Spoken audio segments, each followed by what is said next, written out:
ओम भूर्भुवः स्वः तत्सवितुर्वरेण्यं भर्गो देवस्य धीमहि धियो यो नः प्रचोदयात्। ओम ऐं ह्रीं क्लीं चामुंडा बिच्चे। मित्रों, मैं रामोद पांडे शास्त्री आज कुमारी वैष्णवी चैनल से आप लोगों के समक्ष श्रीमद् देवी भागवत महापुराण पंचम स्कंद का 27वां अध्याय प्रस्तुत करने जा रहा हूँ। प्रस्तुत अध्याय में शुंभ का रक्त बीज को भगवती अंबिका के पास भेजना और उनका देवी से वार्तालाप। व्यास उवाच हतौ तौ दानवौ दृष्ट्वा हतशेषश्च सैनिकाः पलायनं ततः कृत्वा जग्मुः सर्वे नृपं प्रति। दैत्यों के मार जाने के बाद बचे हुए दैत्य सैनिक सब शंभु के पास भाग जाते हैं। अब कुछ सैनिकों के अंग बाणों से छिन्न भिन्न है, ये भी रक्त संचार की ही तरह होते हुए शुंभ के पास भगते। दैत्यराज शुंभ के पास जाकर वे सब बार बार चीख चिल्लाहट करते हैं, महाराज हमें बचा लीजिए, बचा लीजिए, नहीं तो आज हमें कालिका खा जाएगी।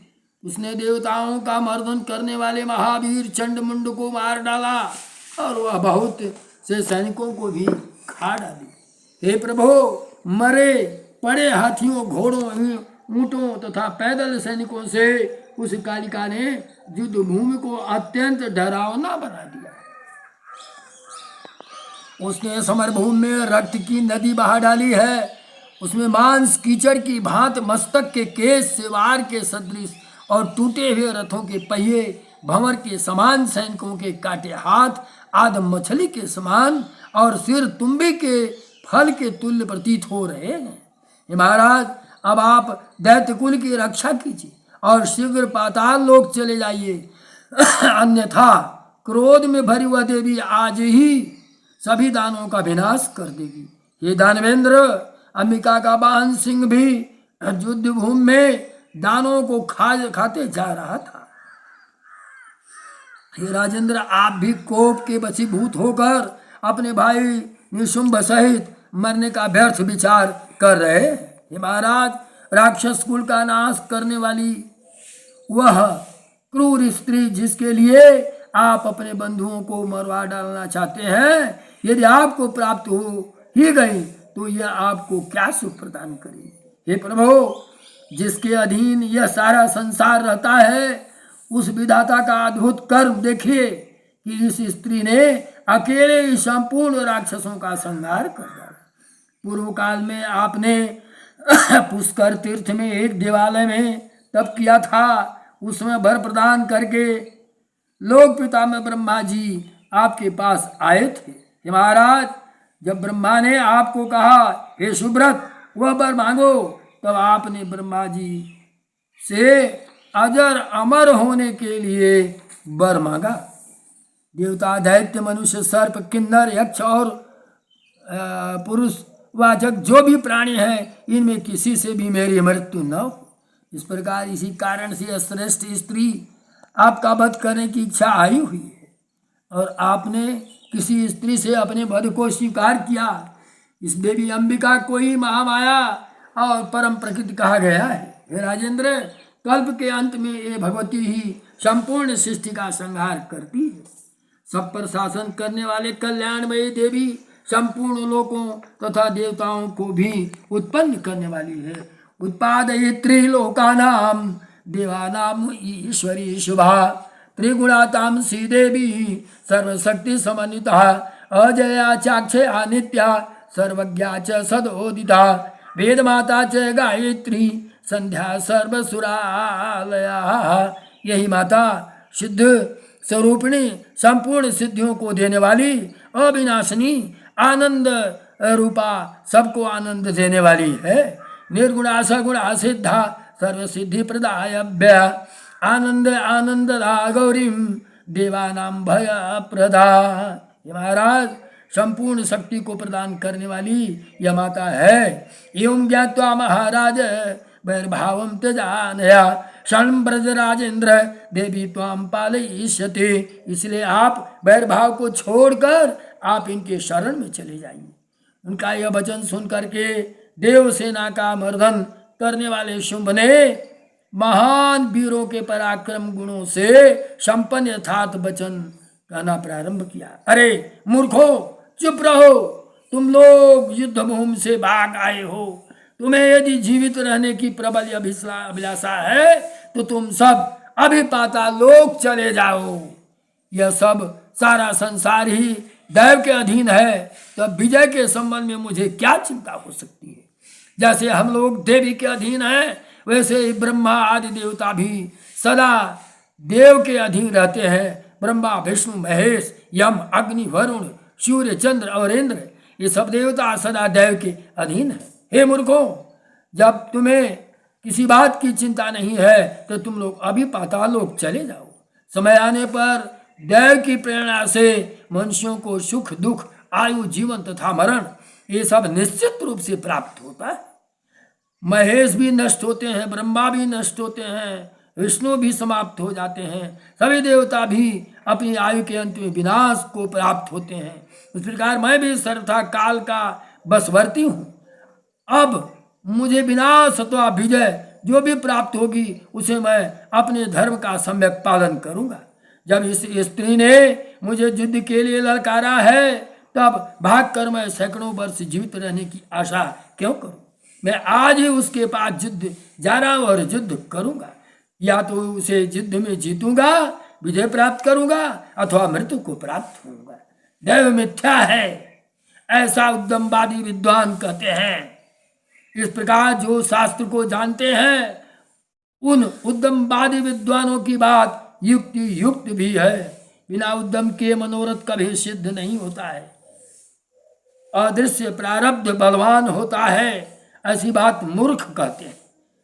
न कि पंडित जन प्रारब्ध की सत्ता है, इसमें क्या प्रमाण हो सकता है, क्योंकि जो स्वयं अदृश्य है वह भला कैसे दिखाई पड़ सकता है। अदृश्य को कभी किसी ने देखा है क्या? यह तो मूर्खों के लिए विभीषिका मात्र है।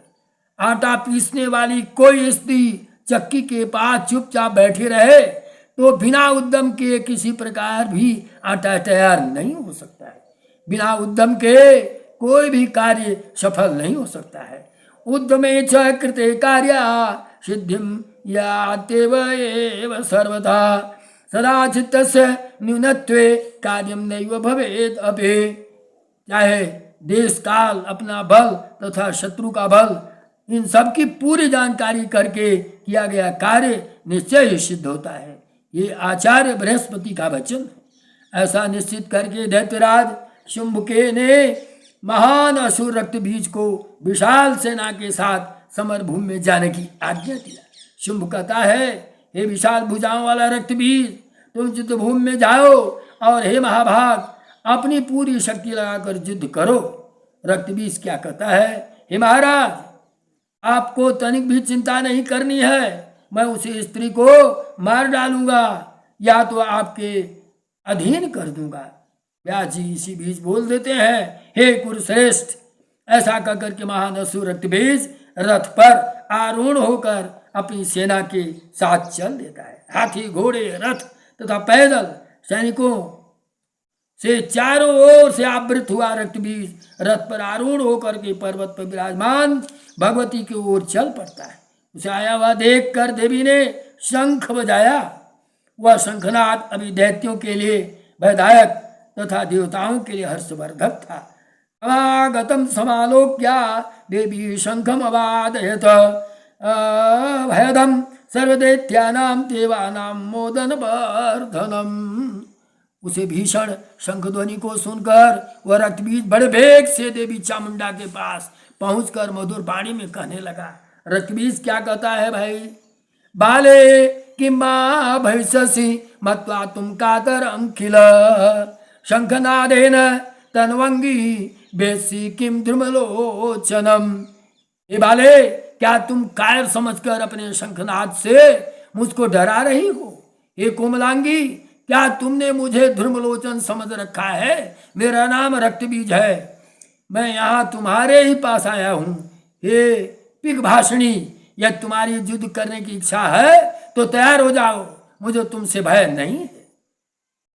हे कांते, अब तुम मेरा पराक्रम देखो अभी तक तुमने जिन जिन कायर दैत्यों को देखा है उसकी श्रेणी में मैं नहीं हूँ। हे सुंदरी, यदि तुमने वृद्धजनों की सेवा की हो तो नीति शास्त्र का अध्ययन किया हो, अर्थशास्त्र का को पढ़ा हो, विद्वानों की गोष्ठी में भाग लिया हो, और यदि तुम्हें साहित्य तथा तंत्र विद्या का ज्ञान हो तो मेरी हितकर यथार्थ तथा प्रमाणिक बात सुन लो। विद्वानी की सभाओं में 9 रसों के अंतर्गत श्रृंगार रस तथा शांति रस, ये 2 रस ही प्रमुख माने गए।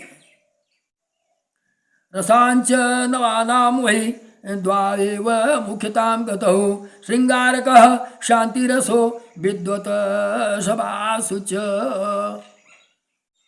अब इसी प्रकार विष्णु लक्ष्मी के साथ, ब्रह्मा सावित्री के साथ, इंद्र सची के साथ और भगवान शिव पार्वती के साथ निवास करते हैं। उसी प्रकार वृक्ष लताओं के साथ, मृग मृगी के साथ और कपोत कपोती के साथ आनंद पूर्वक रहते हैं।